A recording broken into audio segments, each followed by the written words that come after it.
नमस्कार, स्वागत है आप सभी का उस कार्यक्रम में जिसका इंतजार रोज सुबह आप करते हैं डीडी यूपी पर और जिसका नाम है नमस्ते यूपी। नमस्ते यूपी में आज के अंक में बहुत कुछ है आपके लिए जो हम लेकर आए हैं और एक बहुत विशेष चर्चा होने वाली है आज हमारे स्टूडियो में। लेकिन सबसे पहले देखते हैं कि आज का चिंतन क्या है।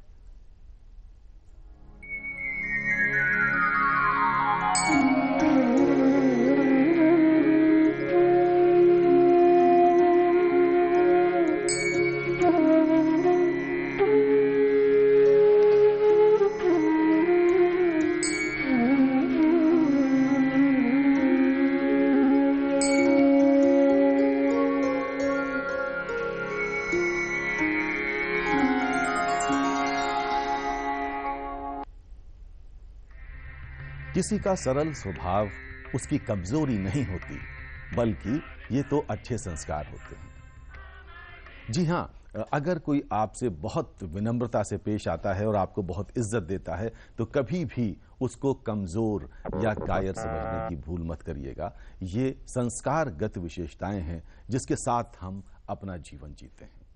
तो इस शुभ चिंतन के साथ, इस शुभ विचार के साथ आज के दिन का प्रारंभ हम सब कर रहे हैं। और इसके अलावा अब समय है ये देखने का कि भाई आज 31 अगस्त है और इतिहास की तारीख में, इतिहास के पन्नों में आज को लेकर क्या कुछ खास दर्ज है। तो देखते हैं क्या है आज के दिन खास।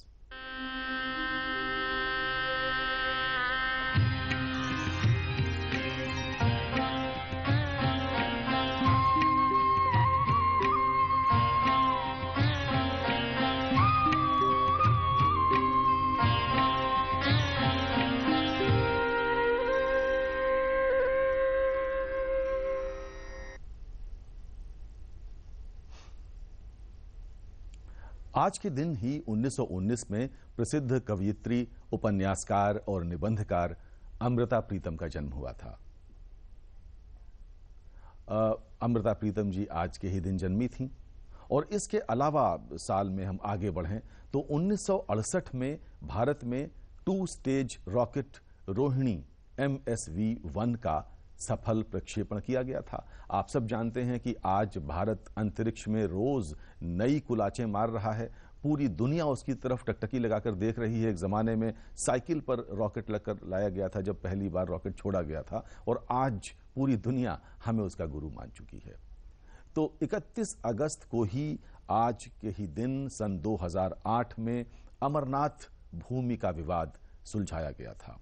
तो ये 3 खास बातें हैं जो 31 अगस्त के खाते में दर्ज हैं। कार्यक्रम को आगे बढ़ाते हैं और अब बात करते हैं आज के मुद्दे की। मित्रों, एक मुद्दा ऐसा है जिसे लेकर हमेशा चर्चा होती रहती है। उसका नाम है कानून व्यवस्था।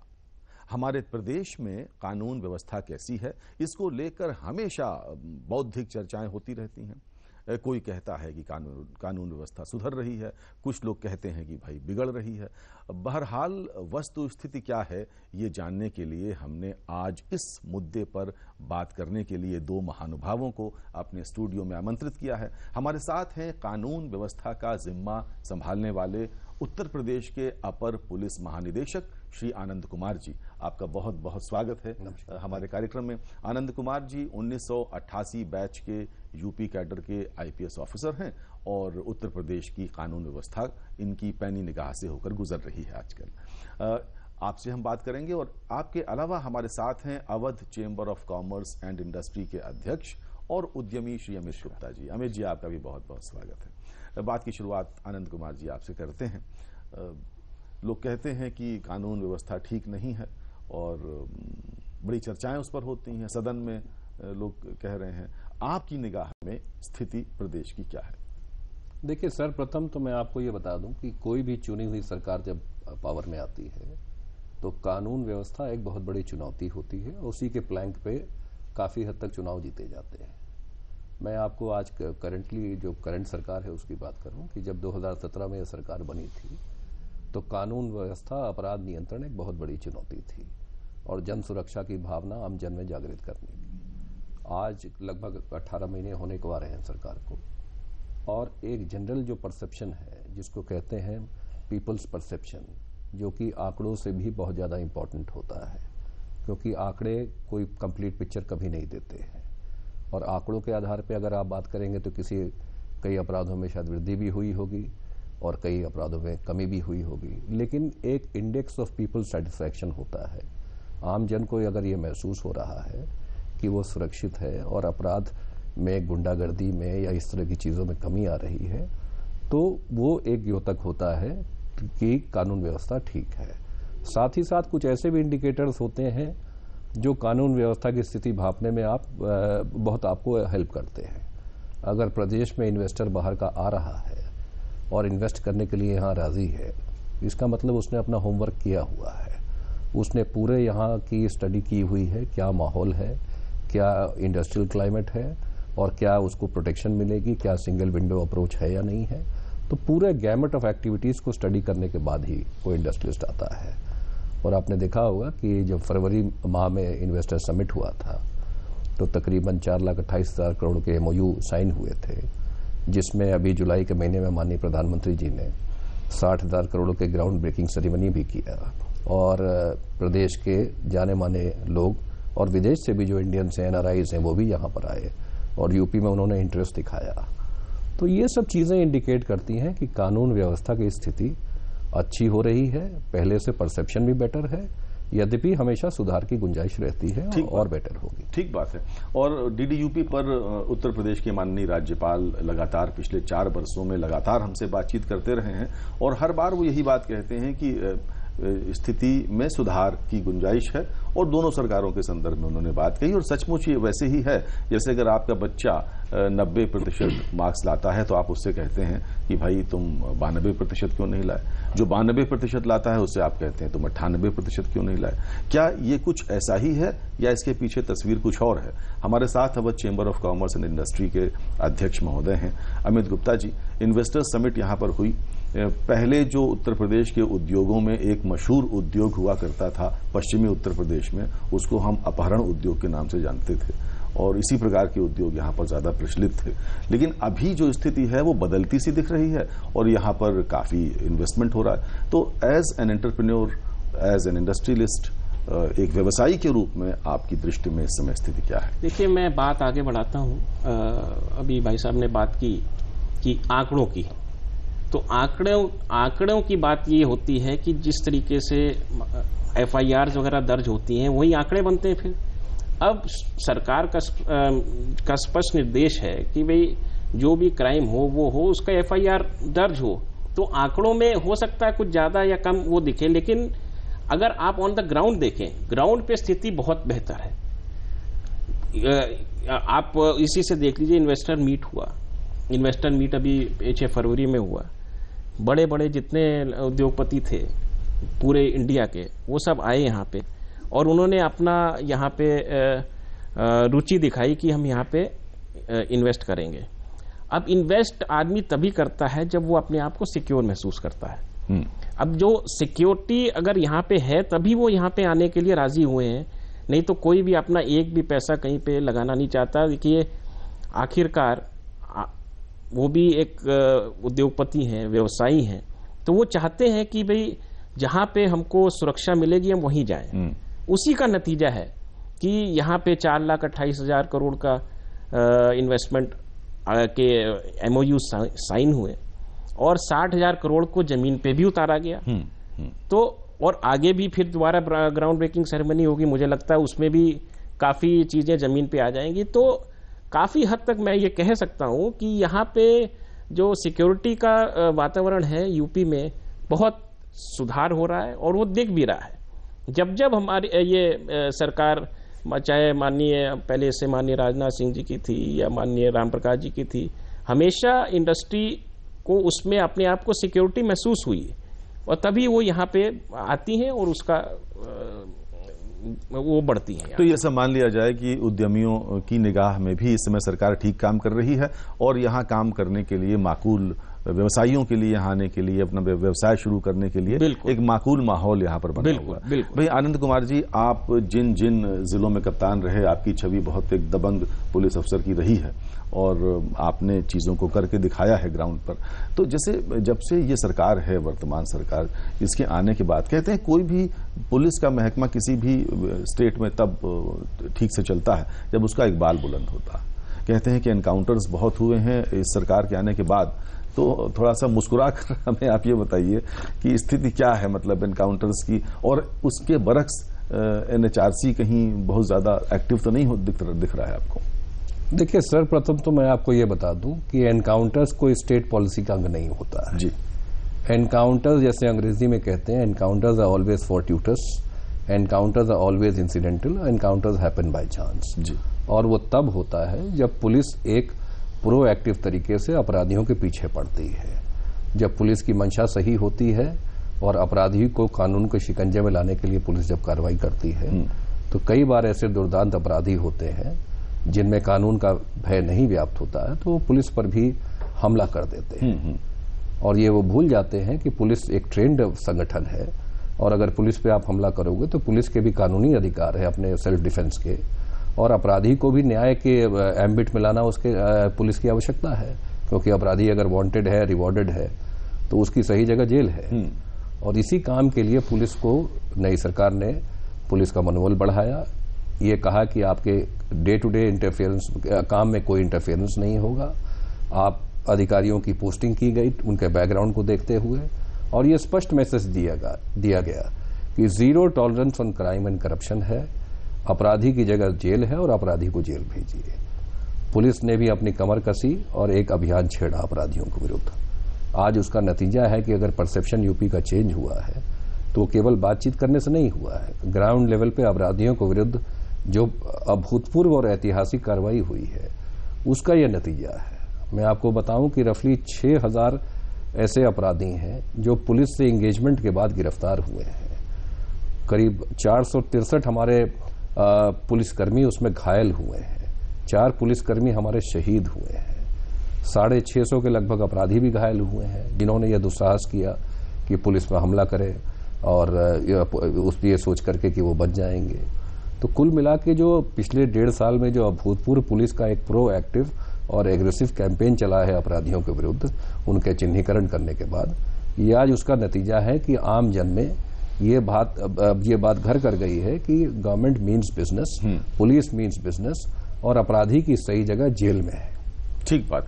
तो आप में से वो दर्शक जिन्होंने देर से अपने टीवी सेट्स खोले उनको बता दूं, इस समय आप देख रहे हैं नमस्ते यूपी नाम का कार्यक्रम जो डीडी यूपी पर प्रसारित हो रहा है, और आप सब जो अपने घरों में बैठे हैं टेलीफोन के माध्यम से आप हमारे कार्यक्रम का हिस्सा बन सकते हैं। आपको अपना टेलीफोन नंबर बता दूं, हमारा टेलीफोन नंबर है 0522 2288 यानी 05222288 और उत्तर प्रदेश की कानून व्यवस्था के बारे में आज हमसे बात करने के लिए हमारे स्टूडियो में मौजूद हैं श्री आनंद कुमार जी और हमारे साथ हैं उद्यमी श्री अमित गुप्ता जी। एनएचआरसी की बात अगर आपकी इजाजत हो तो मैं कंप्लीट कर लूं। जरूर।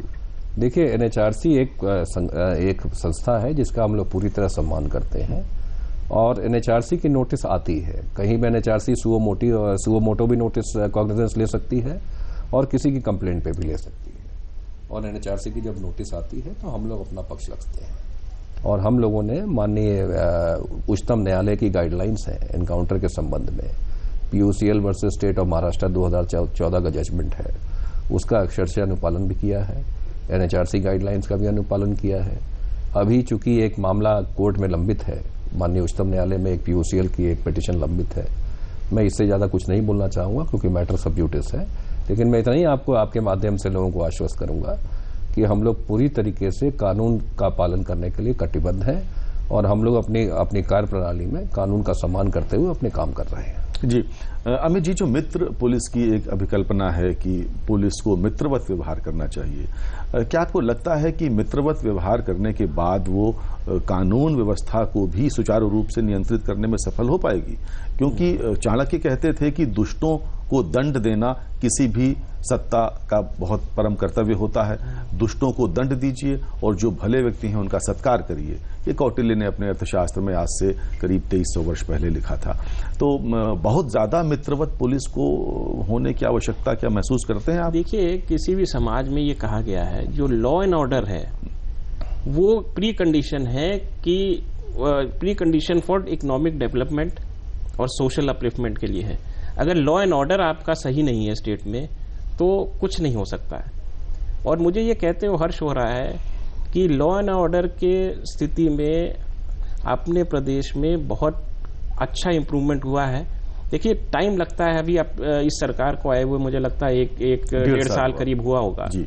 तो पिछली सरकारों में जिस हिसाब से लॉ एंड ऑर्डर की स्थिति इतनी खराब थी कि आदमी घर से निकलने से डरता था, इंडस्ट्री वाला इंडस्ट्री लगाने से डरता था कि भैया पैसा लेके निकलेंगे तो कहीं लूट ना हो जाए, उसमें काफी बहुत अच्छा फर्क आया है।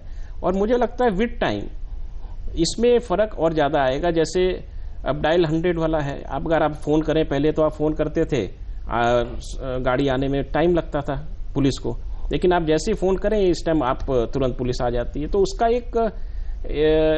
उसका बहुत पॉजिटिव इफेक्ट होता है किसी भी व्यवसायी पे कि भाई हमारे यहाँ कोई भी वारदात करेगा, कुछ करेगा, हम फोन करेंगे तुरंत पुलिस आ जाएगी। और अगर कोई उससे ज्यादा कोई बात होती है तो एफआईआर आप कराना चाहते हैं तो ऑनलाइन एफआईआर का भी सिस्टम किया गया है जो कि बहुत मुफीद है।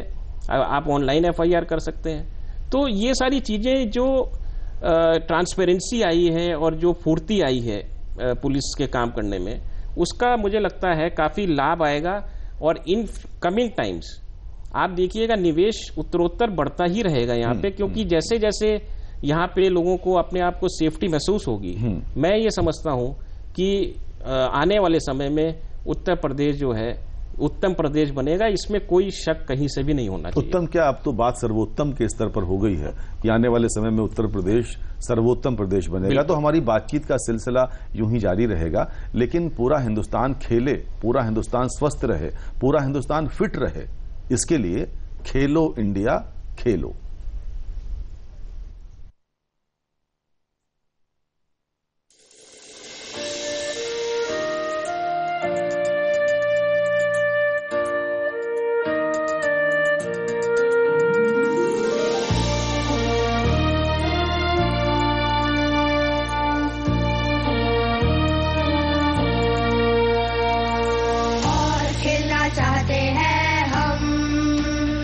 खेलो साथ में है हम,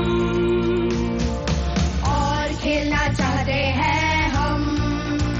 खूब खेलो साथ में है हम, हम हम हम हम हम हम हम हम हम हम। खेल में ही मस्ती है,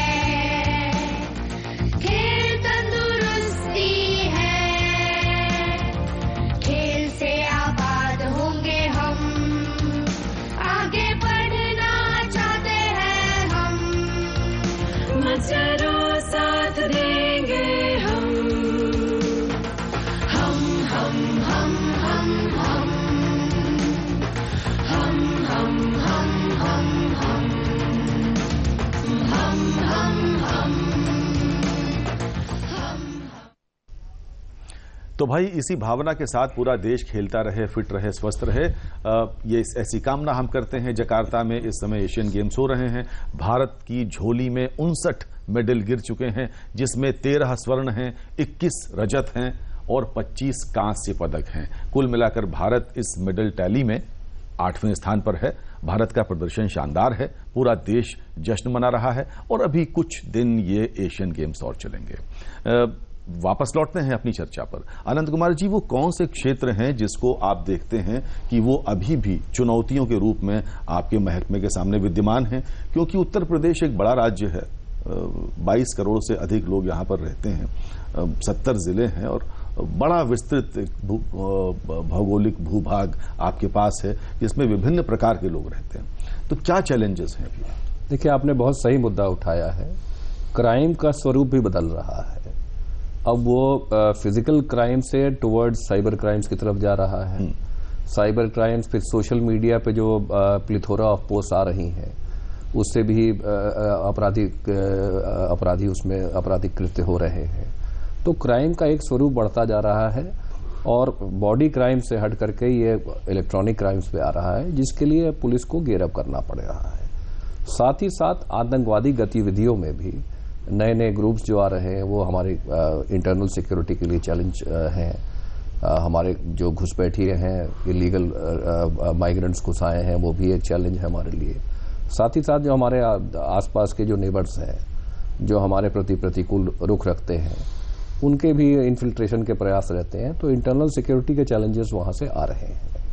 यद्यपि आप देखेंगे, अगर पिछले 20 साल का अगर क्राइम पैटर्न को एनालाइज करेंगे, तो पहले यूपी में और बाकी स्टेट्स में भी 80 और 90 के दशक में किडनैपिंग फॉर रैंसम एक बहुत बड़ा क्राइम होता था, लेकिन उसमें बहुत ज्यादा रिस्क था। वो धीरे धीरे कम होने लगा। उसके बाद ये चिट फंड कंपनीज का दौर आया, जिसमें कि इस तरह के फ्रॉड्स होने लगे, जिसमें मल्टीप्लाई करने का आश्वासन लोग देते थे और कई फ्रॉड्स हुए। तो क्राइम का स्वरूप जैसे जैसे समय आता है वो बदलता रहता है। आज economic frauds, bank frauds, cyber crimes, इस तरह की चीजें आ रही हैं उभर के। तो हमें भी गियर अप करना पड़ेगा और पुलिस बल को हम लोग अपने ट्रेनिंग दे रहे हैं। हमारे साइबर लैब्स एस्टैब्लिश हो गए हैं और वहां हमारे जो सब इंस्पेक्टर्स हैं, कांस्टेबल्स हैं, even they are getting basic training in cyber, how to handle cyber crimes. 2 हमारे पुलिस स्टेशन ऑपरेशनल हैं इस समय साइबर क्राइम्स के, एक नोएडा में है और एक लखनऊ में है। और एसटीएफ जो हमारी प्रीमियर एक एजेंसी है स्टेट की, वो उसका संचालन करती है। तो ये ऐसे एरियाज हैं जो ग्रो करेंगी। साथ ही साथ एटीएस जो हमारी एक एंटी टेररिस्ट स्क्वाड है, वो कोई भी चैलेंजेस है उसको मीट करने के लिए तैयार है। इंटरनल सिक्योरिटी के, टेररिज्म के या अन्य कोई भी अगर कोई विध्वंसक ग्रुप कोई गतिविधि करता है, या FICN जो फॉरेन जो इलीगल करेंसी आती है, फेक करेंसी आती है। हाँ, मैं उस पर आ रहा था कि नेपाल से नेपाल से और बांग्लादेश से आने की शिकायत मिलती रहती है। तो उसके लिए जो हमारी ATS है, वो नोडल एजेंसी है जो इसमें कार्रवाई करती है। हमारे साथ एक कॉलर जुड़ गए हैं, टेलीफोन लाइन पर हैं। हेलो हेलो हेलो जी, नमस्कार। हाँ जी, नमस्कार जी, बताएं। ये एक जो है, हेलो, हाँ बोलिए, आपकी आवाज आ रही है, बताइए। जी, हाँ जी, हाँ हेलो जी, बोलिए, अपनी बात बताइए, हम आपकी आवाज सुन रहे हैं, आप अपनी बात आगे करिए। जी, यहाँ पर एक CFC ब्लॉक में। कहाँ? हेलो, आप कहाँ से बोल रहे हैं, क्या नाम है आपका?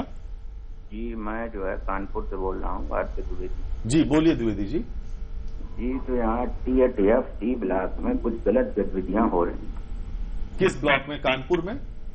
हाँ जी, C ब्लॉक। सी ब्लॉक कहाँ का सी ब्लॉक? किस मोहल्ले का सी ब्लॉक? जी, C ब्लॉक जो है श्यामनगर का। श्यामनगर का के ब्लॉक। तो आप अपने थाने पर इस बारे में आपने कोई जानकारी दी?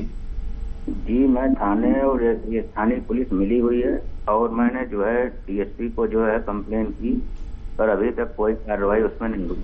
तो ये सीधे आपको कंप्लेंट कर सकते हैं। ठीक है, आपकी बात मैंने नोट कर ली है और मैं आज ही SSP से बात करके इस प्रकरण को दिखवाता हूं। जो आप बात कर रहे हैं, जो आपने आशंका व्यक्त की है, उस पर कार्रवाई होगी। ठीक है, धन्यवाद, कॉल करने के लिए बहुत बहुत धन्यवाद। देखिए, अभी भी लोगों का भरोसा पुलिस सिस्टम में है और उन्होंने देखा कि अगर दूरदर्शन के स्टूडियो में कोई पुलिस अधिकारी बैठे हुए हैं तो उन्होंने टेलीफोन करके सीधे आपसे अपनी समस्या को साझा किया।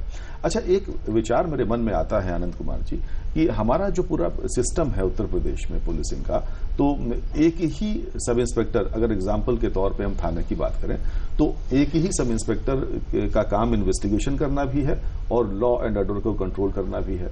अगर पुलिस डिपार्टमेंट का वर्टिकल डिवीजन करके हम 2 डिवीजन्स बनाते हैं कि एक डिवीजन जो है वो केवल कानून व्यवस्था को सुनिश्चित करेगी और दूसरी डिवीजन जो क्राइम्स होते हैं उनका इन्वेस्टिगेशन करेगी, तो क्या कुछ सुविधा नहीं होगी उसमें?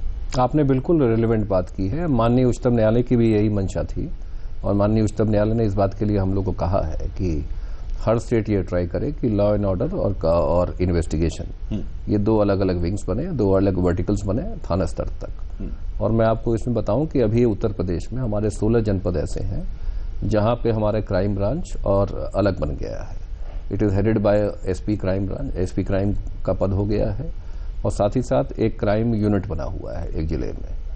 तो जैसे इंपॉर्टेंट केसेस आते हैं, हीनियस ऑफेंसेस आते हैं या कॉम्प्लिकेटेड केसेस आते हैं, वो क्राइम ब्रांच करता है। थाने के पुलिस से उसको क्राइम ब्रांच को दे दिया जाता है। साथ ही साथ जो बाकी अन्य 59 जिले हैं जहां पे एसपी क्राइम का पद स्वीकृत नहीं है, वहां सीओ क्राइम का पद है, डीएसपी क्राइम है, वो देखते हैं और क्राइम ब्रांच का गठन हर जिले में हो गया है। हम लोग का ये प्रयास है कि उत्तर प्रदेश के 1463 थाने हैं, सब जगह इन ए स्टैगर्ड मैनर, इन ए फेज्ड मैनर, हर जगह पर ये क्राइम ब्रांच का और इन्वेस्टिगेशन का, क्राइम ब्रांच या इन्वेस्टिगेशन ब्रांच कहिए, और लॉ एंड ऑर्डर का सेपरेशन हो जाए। और इस संबंध में एक सर्कुलर भी पुलिस महानिदेशक महोदय ने जारी कर दिया है।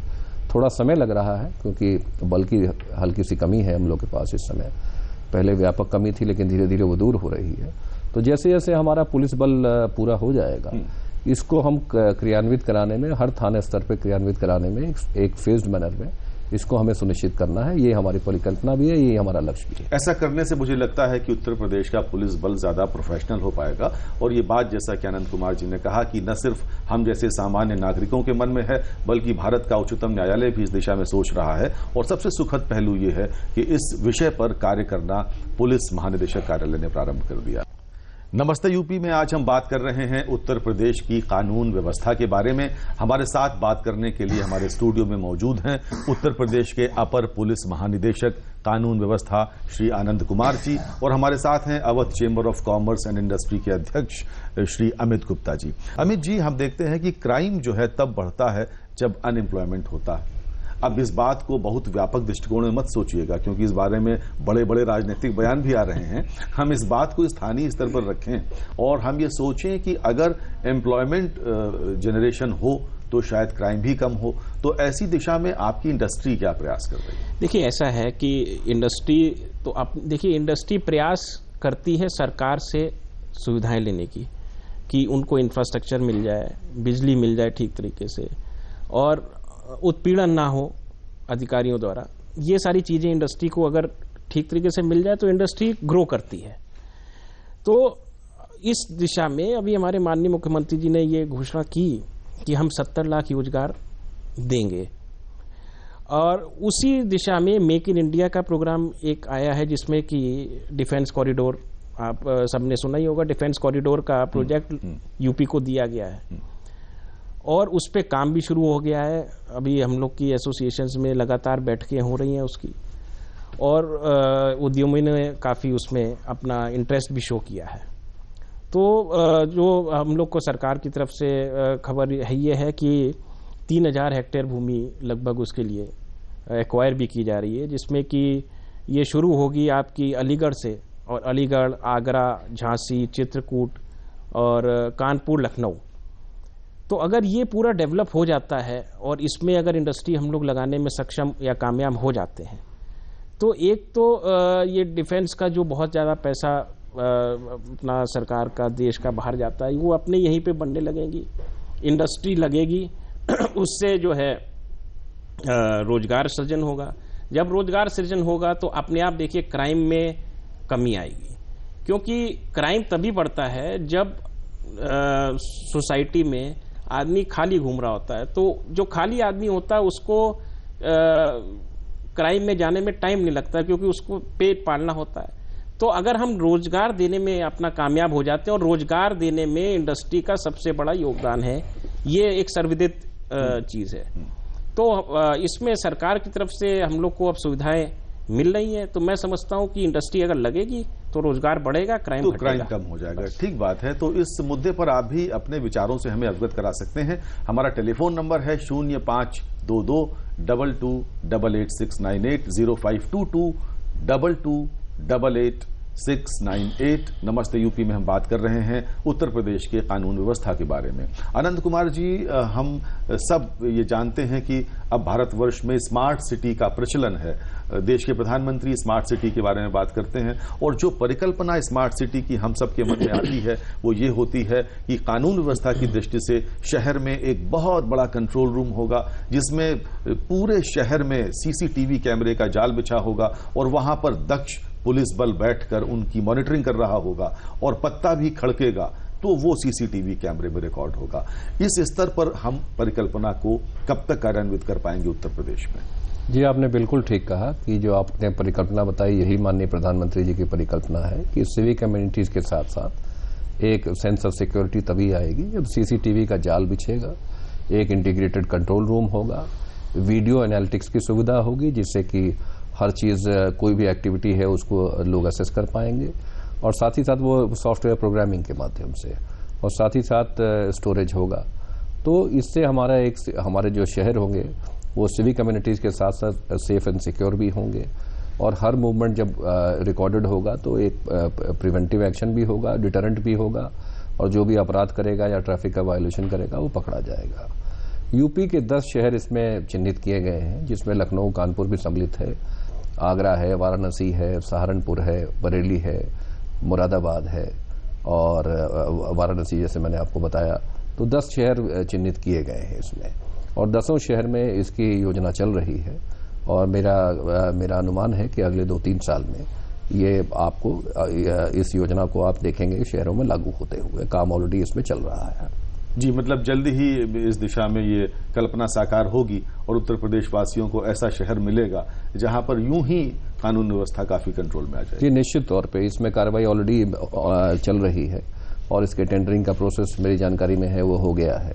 और अभी आप इसका सबसे पहला उदाहरण आप देखेंगे कुंभ में भी इंटीग्रेटेड कंट्रोल रूम्स बनाए जा रहे हैं। जब कुंभ जनवरी में शुरू होगा तो उसके पहले इलाहाबाद में इसका एक स्वरूप आप देखेंगे, और बहुत ही व्यापक ये योजना है, और अब ये नए आयाम लाएगी क्राइम कंट्रोल में भी, ट्रैफिक मैनेजमेंट में भी, और आम जन की सुविधा के लिए भी बहुत ही अच्छा एक ये स्मार्ट सिटी सर्वेलेंस प्रोजेक्ट है। मित्रों, भारत एक जनतांत्रिक देश है, लेकिन उस जनतांत्रिक देश में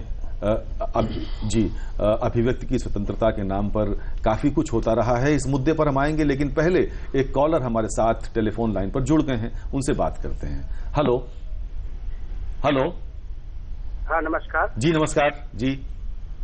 ये हम ये पूछना चाहते हैं, जैसे मान लिया कोई गरीब आदमी है, उसके बच्चे की बाल्टी में थूका जाता है, बैठा होता है तो लक्षणिका कर दी जाती है, पैसे वाले लोग ये कर रहे हैं। नहीं, आप जी अपने इस मुद्दे को आप अपने थाने तक ले गए लखीमपुर खीरी में? ले इसलिए हम नहीं गए, हमने देखा है कि कई एक पीड़ित पक्ष को ही दबंग लोगों ने थाने में लाठियों से पिटवाया, वो मार खाते खाते मर गए, और हम 11 साल से पेशेंट हैं। तो ऐसी स्थिति में हम तो एक भी लाठी नहीं झेल पाएंगे। हम ये जानना चाहते हैं क्या गरीबों के लिए कभी इस प्रकार की समस्या का निदान हो पाएगा? नहीं सुरेश जी, आप अपनी शिकायत अपर महानिदेशक कानून व्यवस्था आपको भेज सकते हैं। बिल्कुल आप भेज सकते हैं। देखिए, मैं आपको ये बता दूं, मैं नहीं जानता आपकी परिस्थिति क्या है, लेकिन कानून सबके लिए बराबर है। आप बात सुने। आप सुरेश जी 2 मिनट खामोश होकर अगर समस्या का हल आप चाहते हैं जिसके लिए आपने फोन किया है तो आपको बात सुननी होगी। देखिए, मैं आपको ये बता दूं, कानून सबके लिए बराबर है, अमीर गरीब में कोई भेदभाव नहीं है। हो सकता है कोई अन्याय आपके साथ अगर हुआ हो तो आप मुझे अपनी बात कह सकते हैं, और आप संबंधित जिले के एसपी से मिल सकते हैं अगर आपका थाने स्तर पर निराकरण आपकी समस्या का नहीं हो रहा है। आज का युग सोशल मीडिया का है, किसी भी प्लेटफॉर्म पे आप शिकायत कर सकते हैं। FIR के माध्यम से भी आप अपनी FIR कर सकते हैं, कहीं भी आप जितने माध्यम हैं आज की डेट में कि शिकायत का निस्तारण होगा ही होगा। IGRS का माध्यम है, कई ऐसे आपकी सुविधा दी गई है जिससे कि जो वास्तविकता है वो सामने आएगी और आपकी समस्या का निराकरण होगा। और अगर कहीं आपकी बात सुनी न जाए सुरेश त्रिवेदी जी, तो आप सीधे अपर पुलिस महानिदेशक कार्यालय में, जो कि लखनऊ के डालीबाग में है, वहां पर अपनी शिकायत कर सकते हैं। बिल्कुल, आपका स्वागत है। हम बात कर रहे थे अभिव्यक्ति की स्वतंत्रता की। मित्रों, अभिव्यक्ति की स्वतंत्रता के नाम पर हमने इस देश में काफी कुछ गलत होते देखा है, और वो बात यह है कि देश की संप्रभुता और एकता और अखंडता के साथ किसी भी स्तर पर कॉम्प्रोमाइज नहीं किया जाना चाहिए। ये बात हम सब जानते हैं। नक्सलवादियों को सपोर्ट करने वाले तमाम सफेद पोश हमारे ही समाज में हमारा ही अंग बनकर रहते हैं, शिक्षक के रूप में, पत्रकार के रूप में और अनेक रूपों में। पूरे देश में इस विषय पर गंभीरता से चिंतन हो रहा है और इंटेलिजेंस इनपुट के आधार पर उन लोगों को जो देश में अस्थिरता फैलाने का प्रयास कर रहे हैं अपने कृत्यों के माध्यम से, उनको चिन्हित किया जा रहा है और उनके विरुद्ध वैधानिक कार्रवाई की जा रही है। उत्तर प्रदेश में भी नक्सलवादी आंदोलन मिर्जापुर, सोनभद्र और इस बेल्ट में देखने को मिलता है। तो उत्तर प्रदेश पुलिस इस बारे में क्या कार्रवाई कर रही है, कृपया हमारे दर्शकों को बताएं। देखिए, मैं आपको बताऊं कि हमारे 3 जिले जो हैं, सोनभद्र, चंदौली और मिर्जापुर, सोनभद्र पूरी तरीके से और चंदौली और मिर्जापुर आंशिक रूप से नक्सल प्रभावित डिस्ट्रिक्ट घोषित किए गए हैं और एलडब्ल्यूई डिस्ट्रिक्ट घोषित करने के परिप्रेक्ष्य में यहाँ पर कुछ एक्स्ट्रा बजट भी मिलता है भारत सरकार से। भारत सरकार से बजट मिलता है आपके थानों को सुदृढ़ीकरण के लिए और जन योजनाओं का संचालन के लिए, जैसे पब्लिक आउटरीच स्कीम्स हैं, स्पेशल पुलिस ऑफिसर्स हैं, या लोगों के साथ जो एक्सपेंडिचर होता है जिससे कि जन संवाद बनाया जाए, उनको एक कॉन्फिडेंस लेवल बढ़ाया जाए। इसके लिए भारत सरकार इस योजना के तहत पैसा देती है और मुझे बताते हुए खुशी है कि सोनभद्र में 2009 के बाद कोई घटना, नक्सल घटना गतिविधि नहीं हुई है और चंदौली और मिर्जापुर दोनों जगह 2004 के बाद से कोई ऐसी अप्रिय घटना घटित नहीं हुई है। यद्यपि हमारी व्यवस्था बनी हुई है, हमारे डिप्लॉयमेंट वहां मौजूद है, हमारी पैरामिलिट्री सीएपीएफ की कंपनीज भी लगी हुई हैं, हमारे थाने चौकी में भी हमारा पुलिस बल उसके लिए ट्रेंड है। लेकिन ये अच्छी बात रही है कि नक्सल एक्टिविटी में यूपी में गिरावट आई है और आगे मुझे लगता है उनको मेन स्ट्रीम में लाने के अच्छे प्रयास किए गए हैं और अच्छा उनके साथ संवाद स्थापित किया गया है एसपीओस के माध्यम से। तो एक जो एडमिनिस्ट्रेशन, पुलिस और लोकल पॉपुलेशन के बीच में जो सामंजस्य है, सरकार की स्कीम्स के बारे में उनको बताने का एक तरीका जो है वो कारगर दिखाई दे रहा है, क्योंकि नक्सल गतिविधियों में काफी व्यापक कमी आई है। कुल मिलाकर ऐसा लगता है कि स्थिति नियंत्रण में है। बिल्कुल स्थिति नियंत्रण में है। अगर आप खुद ही इस बात को देखें कि 2009 के बाद से 9 साल होने के आ गए, कोई गतिविधि नहीं हुई है। लास्ट गतिविधि जो घटना थी वो सोनभद्र में 2009 की थी, उसके बाद से कोई नक्सल गतिविधि नहीं हुई है। ये अपने आप में इस बात का द्योतक है कि Naxal activity in the state of UP is under control. अच्छा, ऐसे सफेद पोशों के बारे में क्या हम जागरूक और सजग हैं? हमारा पुलिस महकमा जागरूक है? पूरे देश में हमने देखा कि तमाम ऐसे सफेद पोशों को गिरफ्तार किया गया या उनको निगरानी में रखा गया, सही शब्द है। तो क्या ऐसा कुछ सर्वेलेंस उत्तर प्रदेश में भी संभावित है? देखिए, हमारी 2 प्रीमियर एजेंसीज हैं, एटीएस और एसटीएफ। प्राइमरली इस तरह की जो एंटी नेशनल गतिविधि में या और टेररिस्ट एक्टिविटी में जो इंडल्ज करते हैं, उसके लिए एटीएस हमारी एक स्पेशलाइज एजेंसी है। एटीएस के बाद विभिन्न माध्यम हैं, टेक्नोलॉजिकल सपोर्ट है और बाकी अन्य सर्वेलेंस के माध्यम है। गवर्नमेंट ऑफ इंडिया की गुप्तचर एजेंसीज के साथ लाइजन भी है, जिससे कि डेटाबेस उनका अपडेट होता रहता है। तो कुल मिला के एटीएस हमारी एक प्रोफेशनल बॉडी है, एक एजेंसी है, जो इस तरह की नक्सल हो, चाहे आतंकवादी हो या अवैध बांग्लादेशी हो, अवैध रोहिंग्या हो या अवैध कोई भी घुसपैठिए हो, जो यहाँ पर भारत में विध्वंसक और आतंकवादी गतिविधि बनाने की सोच रहे हैं, उन ग्रुप पर निगाह रखती है और एटीएस की कार्रवाई बहुत ही उल्लेखनीय हुई है। जी। कई एंटी नेशनल ग्रुप्स पकड़े गए हैं, चाहे वो एबीटी हो बांग्लादेश का या एलईटी के सदस्य हों या अन्य कोई आपके कश्मीर से जुड़े हुए आतंकवादी संगठन हो, और आतंकवादी इंडिविजुअल्स भी पकड़े गए हैं और ग्रुप्स भी पकड़े गए हैं, जिससे बहुत ही प्रभावी कार्रवाई एटीएस द्वारा की गई। मित्रों, हम बात कर रहे हैं उत्तर प्रदेश की कानून व्यवस्था के बारे में। कानून और व्यवस्था को संभालने का जिम्मा जिन पुलिसकर्मियों पर है, वो जो सैंक्शन पोस्ट है उससे काफी कम उत्तर प्रदेश में हैं लोग, और अभी भर्तियां मुझे पता नहीं हो रही हैं या नहीं हो रही, लेकिन हम सबको ये पता है कि पुलिसकर्मी काफी दबाव में काम करते हैं, उनके काम के घंटे ज्यादा होते हैं, उनको साप्ताहिक अवकाश आपकी तरह हमारी तरह नहीं मिल पाता है और दबाव में लगातार काम करने की वजह से स्वभावगत दिक्कतें पैदा होती हैं। तो जो ये मानवीय पहलू है पुलिस कर्मियों की स्थितियों को दृष्टिगत रखते हुए, इसके पहले कि हम अपर पुलिस महानिदेशक महोदय से इस विषय पर बातचीत करें, मैं चाहूंगा अमित गुप्ता जी आप इस पर कुछ टिप्पणी करना चाहें। देखिए, मैं तो इंडस्ट्री रिलेटेड ही ज्यादा बात करूंगा इसमें जी। कुल मिला के सरकार की मंशा ये है कि इंडस्ट्री ग्रो करे। यहाँ पे इंडस्ट्री ग्रो करने के लिए वो जो कुछ भी कर पा रही है लॉ एंड ऑर्डर के लिए वो कर रही है, जैसा कि आनंद जी बता रहे हैं कि काफी उसमें प्रगति चल रही है। और इंडस्ट्री को जरूरत होती है कहीं किसी किसी जगह पे हैंड होल्डिंग की। हैंड होल्डिंग का मतलब कि आप उसको थोड़ा सा संरक्षण दें तो वो आगे बढ़ने में कामयाब होती है। उस दिशा में एक कार्यक्रम जो और अपनी सरकार लाई है ODOP का, वन डिस्ट्रिक्ट वन प्रोडक्ट। उसमें जैसे अपना बहुत बड़ा प्रदेश है, इसके अंदर जगह जगह हर डिस्ट्रिक्ट का अपना प्रोडक्ट है। प्रतापगढ़ का जैसे आंवला ले लीजिए, लखनऊ का चिकनकारी है, मुरादाबाद का पीतल का व्यवसाय है, या इसी तरीके के बनारस की साड़ियाँ हैं।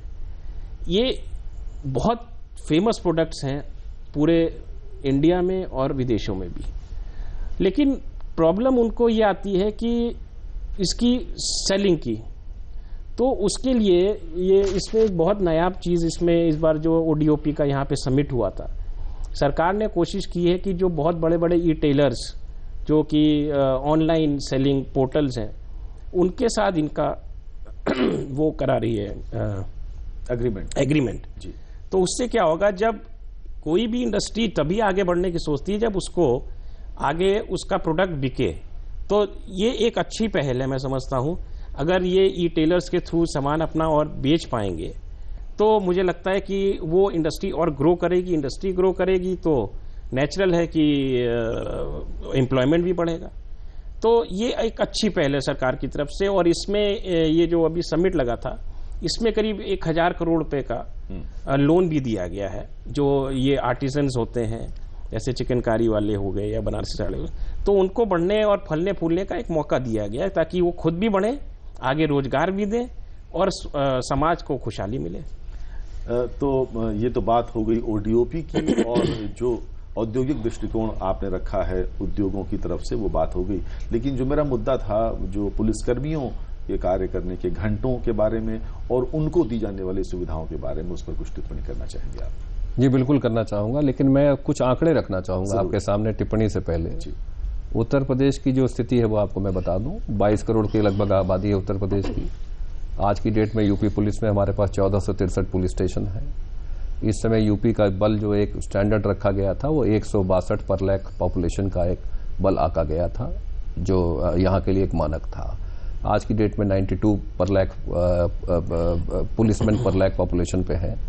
तो इस हिसाब से अगर आप देखें तो हमारा पुलिस बल रफली 3,60,000 के करीब होना चाहिए। आज की डेट में हमारे करीब शॉर्टेज 1,62,000 की है और इसकी एक पूर्ति की जा रही है। जब नई सरकार बनी तो माननीय मुख्यमंत्री जी ने बड़ा स्पष्ट निर्देश दिया कि जो रिक्तियां हैं उनको पूरा किया जाए, क्योंकि रिक्तियों के अभाव में पुलिसकर्मी अपना ऑप्टिमम नहीं कर पा रहे थे और हम लोग चाहकर भी अपने पुलिसकर्मियों को छुट्टी आदि देना नहीं दे पा रहे थे, क्योंकि लॉ एंड ऑर्डर की कानून अपराध नियंत्रण की चुनौतियां बड़ी गंभीर और संवेदनशील है और हमेशा पुलिस की जरूरत पड़ती है। आप देखें, मेले हो, त्योहार हो, आयोजन हो, तो यूपी इतना बड़ा राज्य है तो हमारे चैलेंजेस बहुत ही डॉन्टिंग है। इसलिए इस पुलिस बल की कमी को दूर करने के लिए भर्तियां हो रही हैं। अभी मैं आपको बता दूं कि रफली 40,000 के करीब ऑलरेडी भर्ती हो गई है और बाकी जो 1.25 लाख की जो कमी है उसको भी एक फेज्ड मैनर में पूर्ति उसकी की जा रही है। जनवरी में 50,000 की भर्ती और आ रही है, तो अगले 2 साल में ये पुलिस बल की पूर्ति हो जाएगी। तब जो हम लोग ये चाहते हैं कि पुलिसकर्मियों का भी 8 घंटे की शिफ्ट हो, वीकली ऑफ एक दिन मिल जाए। और आज की डेट में हम लोग ये प्रयास करते हैं कि कम से कम 10 दिन में एक दिन, एक DGP ने एक सर्कुलर जारी किया है जिसमें 10 दिन में एक दिन उसको हम टाइम देते हैं ताकि वो अपने आप को रिकवर कर सके, अपने चीज़ों को देख सके। एवरेज वर्किंग आवर्स आज की डेट में किसी भी पुलिसकर्मी के 15 घंटे से 18 घंटे के बिल्कुल 12 से 15 घंटे तो मिनिमम आप मान के चलिए। कई बार ऐसी स्थिति होती है जब अपरिहार्य कारण होते हैं तो 18 से 20 घंटे। दिवाली और रक्षाबंधन जो हम अपने परिवार वालों के साथ मना रहे होते हैं वो पुलिसकर्मी थानों में मना रहे होते हैं। वो तो एक सपना होता है। पुलिसकर्मी हमेशा त्योहार के समय में अपनी ड्यूटी कर रहे होते हैं, वर्दी पहन करके जनता की सुख सुविधा का ध्यान रख रहे होते हैं, उनकी सुरक्षा कर रहे होते हैं। अब क्लोजिंग कमेंट का वक्त है, हमारे पास 2 मिनट शेष हैं। मैं चाहूंगा अगर आप अपनी कोई बात ऐसी हो जो कहना चाहते हो समाज से तो जरूर कहें। आनंद कुमार जी, देखिए, आपके माध्यम से हम लोग यूपी पुलिस की ओर से मैं यही कहना चाहता हूं कि हम लोग चाहते हैं कि प्रदेश जीरो टॉलरेंस और zero tolerance on corruption and crime की नीति जो शासन की है उसी की मंशा के अनुरूप हम लोग काम करें। हम लोगों ने बहुत अभूतपूर्व कार्रवाई की है अपराधियों के विरुद्ध और अभी तक हमारा अभियान चल रहा है, निरंतर चल रहा है। करीब आपको जैसे मैंने आपको बताया कि कई अपराधी जेल गए हैं और कई अपराधी मुठभेड़ में मारे भी गए हैं, जहां उन्होंने दुस्साहस किया है पुलिस पर फायर करने का, और ये अभियान निरंतर चलता रहेगा। 250 के करीब लोग एनएसए में बुक किए गए हैं, 14,276 लोग गैंगस्टर एक्ट में बुक किए गए हैं, 172-73 करोड़ की प्रॉपर्टी जब्त की गई है अपराधियों की। तो ये सब व्यापक कार्रवाइयां चल रही हैं। आगे भी हम लोग प्रदेश को एक जीरो क्राइम की तरफ ले जाने की जो हमारी मंशा है उसको हम पूरा करने के लिए उस रास्ते पर अग्रसर हैं, और हम लोग एक इनडोमिटेबल स्पिरिट के साथ काम कर रहे हैं। राज्य सरकार ने पुलिस में एक नई स्फूर्ति, एक नई ऊर्जा का संचार किया है। माननीय मुख्यमंत्री जी ने हम लोग सबको प्रेरित किया है कि आप काम कीजिए, आपके काम में मिनिमल इंटरफेरेंस होगा। और ये बात चरितार्थ भी हो रही है कि पुलिस की वर्किंग में पॉलिटिकल इंटरफेरेंस की अगर आप बात करें तो minimal, day to day interference की बात करें तो मिनिमल है, और पुलिस अपराधियों के विरुद्ध निर्भीक होकर कार्रवाई कर रही है। और आपके माध्यम से मैं जनता को यह भी बताना चाहूंगा कि कृपया करके न्याय कानून का पालन कीजिए, और जो लोग ऐसे हैं, तत्व हैं जो अपराध करने की मंशा रखते हैं, मैं उनको चेतावनी भी दे रहा हूं आपके माध्यम से कि अगर अपराध करोगे तो फिर पुलिस छोड़ेगी नहीं, कानून अपना काम करेगा और अपराधी का कोई फ्यूचर नहीं है। ठीक, तो मैं यही कहना चाहूंगा। ठीक बात है। तो इसी नोट पर अपने कार्यक्रम को हम समाप्त करते हैं, और आप जो ये कार्यक्रम घर पर बैठकर देख रहे हैं, अगर आपको उत्तर प्रदेश में आप रहते हैं, किसी तरह की कोई दिक्कत है, आपके थाने में, आपके शहर में आपकी बात सुनी नहीं जा रही, तो इस कार्यक्रम का संदर्भ देते हुए, नमस्ते यूपी कार्यक्रम का संदर्भ देते हुए अपनी शिकायत आप सीधे अपर पुलिस महानिदेशक महोदय को डाक के माध्यम से भेज सकते हैं। बिल्कुल और उस पर तत्काल संज्ञान लिया जाएगा और उस पर एक्शन लिया जाएगा। तो कानून व्यवस्था एक ऐसा विषय है जिसमें बहुत कुछ किया जा चुका है और बहुत कुछ किया जाना बाकी है, और जितना कुछ कर दिया जाए वो हमेशा कम ही रहेगा, क्योंकि ये एक अनएंडिंग प्रोसेस है। तो हरिवंश राय बच्चन की इन पंक्तियों के साथ अपना कार्यक्रम समाप्त करता हूं कि मीलों हो फासले, हारो मत हौसले, लक्ष्य पाने के लिए केवल समर्पण चाहिए, कुछ कर गुजरने के लिए मौसम नहीं मन चाहिए। आनंद कुमार जी, आपका इस कार्यक्रम में आने के लिए बहुत बहुत धन्यवाद। अमित गुप्ता जी, आपका इस कार्यक्रम में आने के लिए बहुत बहुत धन्यवाद, और आप सबका ये कार्यक्रम देखने के लिए बहुत बहुत धन्यवाद पूरे दूरदर्शन परिवार की ओर से। नमस्कार।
अब तो होने दो अरमान पूरे सनम, अब तो होने दो